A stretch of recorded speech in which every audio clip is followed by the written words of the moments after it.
sa inyo lahat mga kaagapay. Muli nagbabalik ako po yung lingkod, si Kaagapay Mark. Ngayong araw bibisitahin natin sila Kuya Lawrence, kung natatandaan nyo pa po, yung PWD na aksidente noon sa kanyang spinal cord.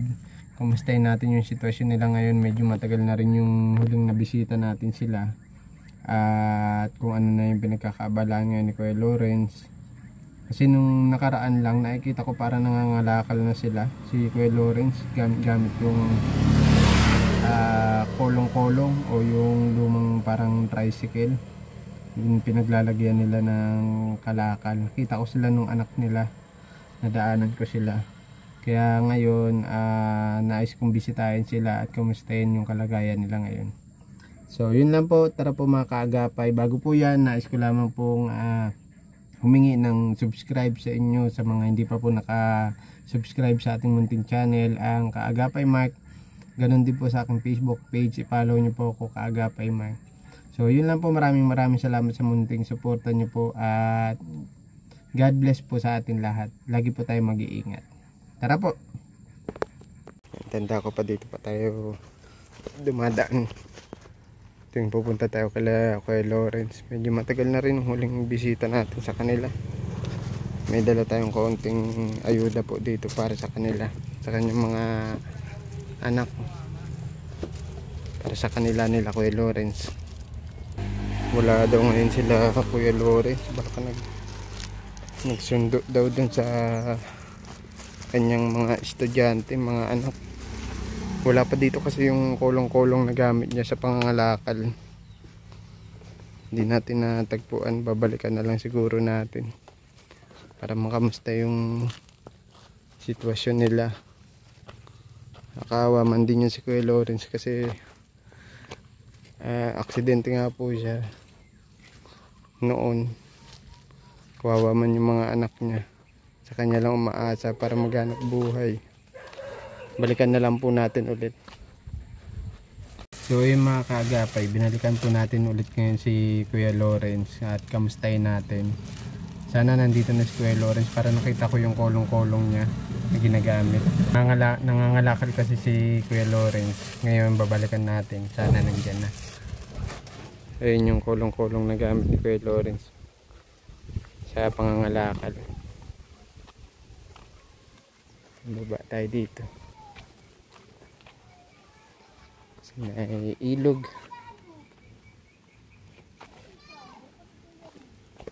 Yeah.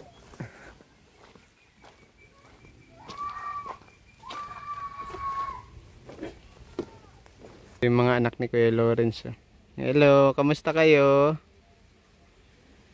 Wala kayong pasok? Si papa nyo? Nagsaan si papa nyo? Nagpunta Lucena. Nandiyan naman si mama nyo. Puntahan natin si Ate Mayan. Ito yung bahay nila. Tao po.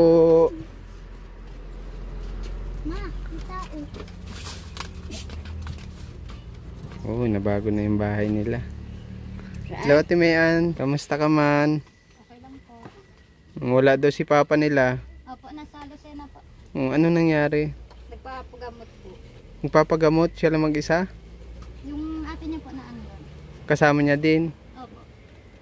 Ano nangyari sa kanya? Nakita ko yun, nangangalakal na siya. Siya nga po. Ang tagal ko na rin huling nakabisita dito sa inyo eh. Pasok po. Sige lang. Sige. Nakalat po. Okay lang, okay lang. Kamusta kayo dito? Ang tagal ko din nakabisita, parang 1 taon na ata. Nabalitaan kung ano yung nangyari doon sa sa anak mo, sa bunso ba yun? Ano nangyari doon? Ano po? Sa ano daw po yung pneumonia? Pneumonia? Hindi naagapan? Hindi po. Yun po yung ano. Yung simpleng ubo lang po yung nangyari sa kanya ng ano. Pagkagabi po, ubo lang. Tapos nagtuloy-tuloy. Lumala na. Sabi daw po pneumonia. Sinabayan po ng pneumonia yung... Naka 1 year na ba na pumanaw si baby mo? Ano po, mga 2 years old pa lang po. Hindi, ibig sabihin mga go 1 year na Opo, na pumanaw. August. August? Nitong August? Opo. Oo. 27. Nabalitaan ko nga lang yung kay kay Pastora. Oo nga. Hindi ko kayo na bisita dito. Bale, ilan na lang itong anak mo? 4 po. 4. Panlima ba yun si baby? Hindi po, Di ba nabinyagan pa yun nung ano, bago siya pumanaw? Opo. Ngayon si Kuya Lawrence naman, nakakalakad na daw si Kuya Lawrence. Opo, nakakalakad. Yung spinal cord, Ano, hindi po, yung, ano pa lang naman po, yung may tungkod siya. okay. Kung kamusta man yung pangangalakal niya, Okay. nagsisikap man ba talaga si Kuya Lawrence, ano? Nakita ko nga may kulong-kulong siya, yung karag-karag na motor na lang yung gamit niya. Nandun, Nakita ko nga, binidyoan ko nga. Sabi ko sana nandiyan si Kuya Lawrence. ano po, nagpunta pa rin dun sa Lucena at ano po, nag-iihi po siya ng dugo. Bakit? Hindi ko po alam. Nalaman ko lang po yung ilang 4 na araw po. Hindi niya sinasabi sa'yo? Ano ba yun? Libre ba yun dun? Yung Hindi ko lang po paggagamot niya? alam. Kanina lang siya umalis? Opo, kaninang umaga po. Ito, kawawa man, wala na si bunso nila. Ano nga ang pangalan na niya, bunso? Mirabela po. Si Mirabela, oo. Walang pasok ito mga bata. Ay, yun po, wala. Ito po kasi, alaunan na siya nag-uwi. Gala. Kung may dala akong bigas dito, pagpasensya nyo na ha. At mabisita ko lang kayo. Paano yan? Kailan nang balik ni Kuya Lawrence? Hindi ko lang po alam. Wala kang contact sa kanya? Wala po kasi wala man po yung cellphone. Yung ate niya lang po. Kaso bihira man lang din po yung maghinay. Paano nakalikom ng pamasahe si Kuya Lawrence? Tulong lang din po sa kanya. May nagtulong. Ako dyan, TV. Pero hindi pa sigurado kung ilang araw siya doon. Makukumpine ba siya? Ewan ko. Sigurado, ano? Kasi nag-iihin ang Kasi po dugo. sa, ano po, sabi po kasi nung ano na, doon na lang daw po magpa-admit. Doon na lang ang layo. Kasi po, Wala pag dito po sa kasi, ano. di ko man din po siya maiintindi. Saka problema dito, kulang yung gamit sa hospital, ano? Opo. Kasi isa pa nga yun sa problema niya sa likod, di ba? Yun yung nadaganan ng buhangin noon. Opo. Yun, sana noon dapat mapapagamot niya si Kuya Lawrence. Kaya lang, may mga papeles pang kailangan, eh, no? Isa sa naging problema natin, yung parang ano niya, yung papel na request. Oh, wala na din po. Balik-balik kayo dyan. Request galing hospital para may pagamot siya sana noon sa Manila, ano? Ngayon po, hindi man na din po kami nag-aasa sa ganun. Paano ngayon yung ano nyo, pang araw-araw mo, anong pinagkakabalaan mo? Wala po. Si Kuya Lawrence lang talaga inaasahan mo din. Nangangalakal, ano? Magkano man kinikita niya sa isang araw?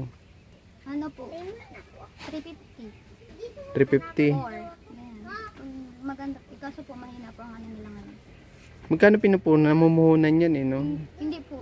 Ano lang, binibigay po sa kanila yung mga... Binibigay na lang, naawa na lang. Okay.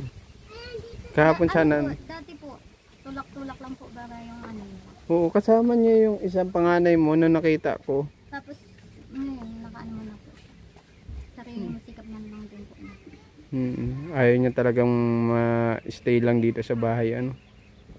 Sipag yun, si Kuya Lawrence. Kahit nung kabinataan, nung hindi pa na-aksidente doon sa buhanginan. Talagang todo kaya dyan si Kuya Lawrence para sa mga anak niya. Maglaro na lang kayo sa labas. Ano? Paano yung pagkain nyo yan? May iniwan man si Kuya Lawrence sa inyo? Meron po. Pagpasensya mo na yung dala ko, ha? Okay. At matagal din akong hindi nakabisita talaga dito sa inyo. Sabi ko, bisitahin ko ulit kayo. Sana mga 1 linggo kaya si Kuya Lawrence doon? O Ay, di ewan mo ko lang po. sigurado? Sabi po nung ate niya, papahingihin muna po doon. Siya Ewan ko lang po kung magbabantay. makakabalik. Sabi po kasi niya, mabalik daw po siya ng August 10. Kasi mapadasal po. Mapadasal. Para kay baby. Opo. Isang taon po. Kaya ewan ko lang po kung makabalik siya. Kaya, Di pa sigurado kasi sa resulta nung talagang ano yun na yun, di niya sinabi sa'yo talaga na hindi po. Ano lang may na siya ng dugo.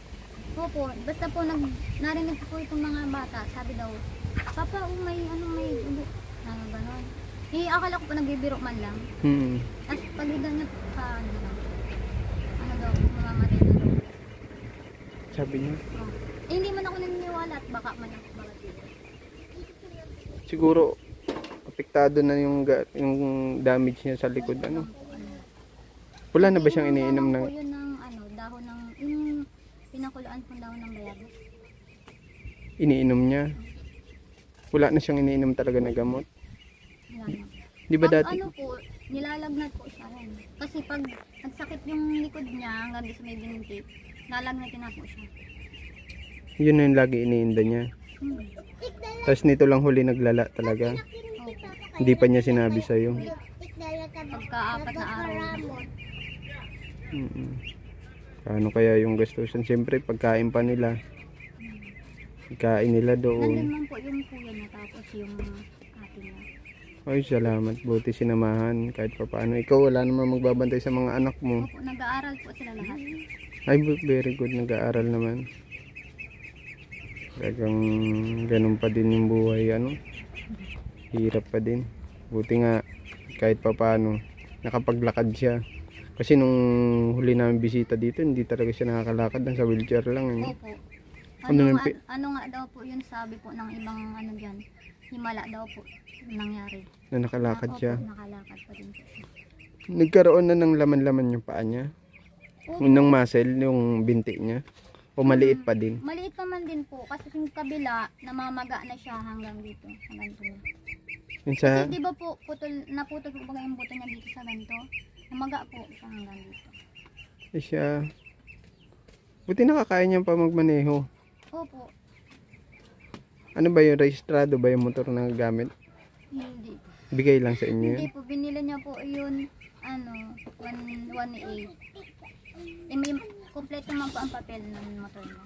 Ah, binili niya. Opo. Para makapangalakal siya.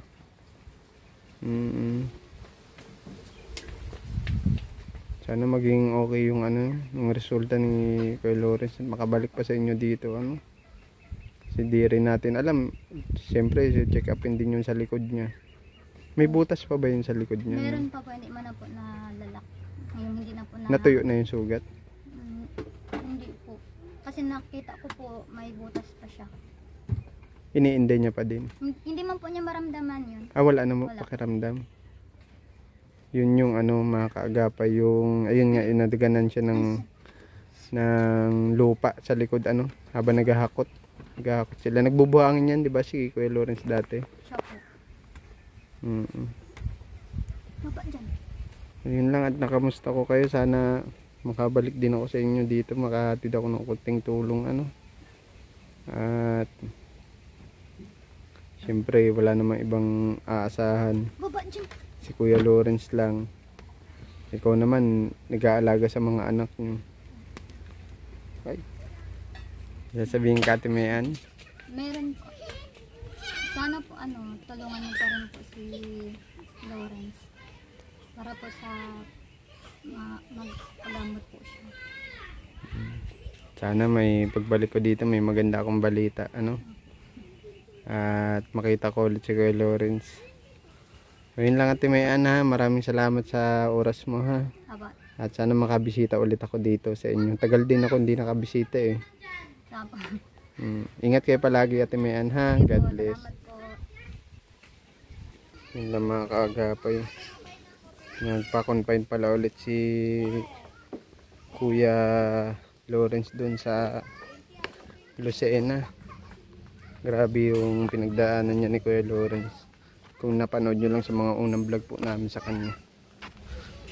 Sana maging maayos yung resulta nung yung pa-confine niya. Kasi siyempre may pamilya man siya dito sa Camarines Norte. May nag-aantay sa kanya. So yun lang po, mga kaagapay. Maraming salamat po sa pagsubaybay nyo sa akin, sa aking pagbablog. Suportahan nyo po ako, subscribe nyo po, at huwag nyo po kalimutan i-click yung notification bell para updated po kayo sa mga bagong upload video. Sana sa pagbalik ko may maganda akong balita sa kanila. Yun lang po, maraming salamat. Stay safe and God bless.